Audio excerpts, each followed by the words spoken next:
কৈছে আজি হাগ্ৰামা মহিলাৰ বড়োলেণ্ডত আমি মাটিৰ পাতাৰ নামত লৈ পেলাই পলিটিক্স খেলিবলগীয়া হৈছে আজি সেই সংবিধানে সেই সুৰক্ষাতে যে আমাক কিমান আমি সুৰক্ষা দিব পাৰিব খিলঞ্জীয়াৰ সেই একতা নোহোৱাৰ কাৰণে অৰ্থাৎ ভূপেন হাজৰিকা ডাঙৰীয়াই এনে কোৱা নাই যে আজিৰ অসমীয়াই নিজক নিচিনে বা আজিৰ অসমীয়া নিজক নিচিনে অসমতেই মগনীয়া হ'ব আজি অসমত অসমীয়াই নিজক নিচিনাৰ কাৰণে খিলঞ্জীয়া কোন অসমীয়া কোন সেইটো আমি নিজক সেই চিনাকি দিব নোৱাৰাৰ কাৰণে নিচিনাৰ কাৰণে আচলতে আজি অসমখন আজি শেষ পৰ্যায় আহি পৰিছেই সেইকাৰণে আৰম্ভণিৰ পৰা কৈছো আমি যে এই সমস্যা কাৰ্বি আংলঙত যে কেনেকে যে বহিৰাগত লোকসকলৰ দপদপনি আমি দেখিছো কেনেকে যে অত্যাচাৰ দেখিছো কেনেকে যে আমাৰ প্ৰতি অত্যাচাৰ এই গোটেইখিনি এই সমস্যা অকল কাৰ্বি আংলঙৰ সমস্যা নহয় আমি আগৰ পৰা কৈ আছো এই সমস্যা হৈছে সমগ্ৰ অসমৰ সমস্যা কিন্তু আজি যে খিলঞ্জীয়াসকলে যিটো ঐক্য সেই বাৰ্তাৰে তেওঁলোকে লৈ আনিছে কিন্তু সেই ঐক্য বাৰ্তা আচলতে 30-40-50 বছৰ আগৰ পৰা আচলতে এই বাৰ্তা গোটেই অসমত সেইটো বিয়পিব লাগিছিল বা সেইখিনি বাৰ্তা আমি গোটেই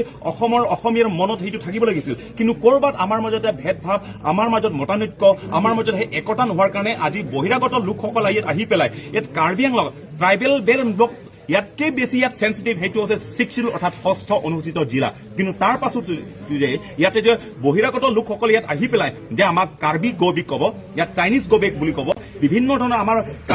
কাৰ্বি আংলং হৈছে একমাত্ৰ এখন জিলাত য'ত নেকি কাৰ্বিসকলৰ ম্যাদী পদত থকাৰ পাছতো জোৰ জবৰদস্তি দখল কৰে কোনোবাক হত্যা কৰে মাৰপিট কৰে অত্যাচাৰ কৰে ঠাট্টা কৰে সেই গোটেইটো হৈছে আচলতে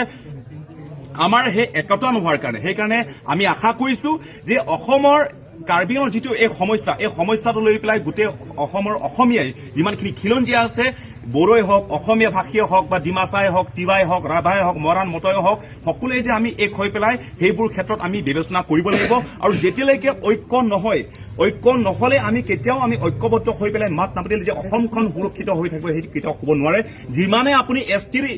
আপুনি বিচাৰক যিমানে এছটিএছ বিচাৰক যিমানে আমি ট্ৰাইবেল বেলেন্স ব্লক বিচাৰক 6 জনগোষ্ঠী জনগোষ্ঠী যিমানে বিচাৰ নহওক কিয় অসমৰ প্ৰত্যেকটো খিলঞ্জীয়া যিমানে এছটি বিচাৰক এছটিএছ নিবিচাৰক কিয় যেতিয়ালৈকে ঐক্য নহয় আমি কেতিয়াও আমি সুৰক্ষিত হৈ থাকিব নোৱাৰিম আমাক আজি সংবিধানে দিয়া এই সুৰক্ষা পৃথককে দিয়া সুৰক্ষা দিয়া কাৰ্বি আংলং 6ষ্ঠ অনুসূচী হোৱাৰ পাছতে আমি কেনেকে শেষ হৈ গৈছে আজি হাগ্ৰামা মহিলাৰ বড়োলেণ্ডত আমি মাটিৰ পাতাৰ নামত লৈ পেলাই পলিটিক্স খেলিবলগীয়া হৈছে আজি সেই সংবিধানে সেই সুৰক্ষাতে যে আমাক কিমান আমি সুৰক্ষা দিব পাৰিব সেইকাৰণে আমাৰ এই ঐক্য আমাৰ